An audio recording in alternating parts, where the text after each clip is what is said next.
Hello everyone, এটা ছিল আমার ওয়েট লস জার্নি ডে 3।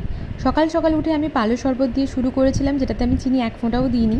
তারপরে ছিল আমার উষ্ণ গরম ছিল অ্যাপেল সাইডার ভিনিগার। এই মর্নিং ড্রিঙ্কগুলো আমার চেঞ্জ হতে থাকে।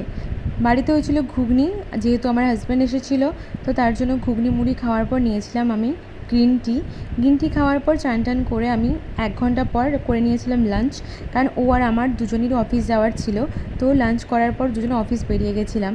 অফিসে যাওয়ার আগে আমি ফ্রিজে ডিটক্স ওয়াটারটা রেখে গেছিলাম। আমি ডিটক্স ওয়াটার খুব সামান্য উপকরণ দিয়েই বানাই। তারপর অফিস থেকে ফেরার পর ডিটক্স ওয়াটার দিয়ে শুরু করেছি।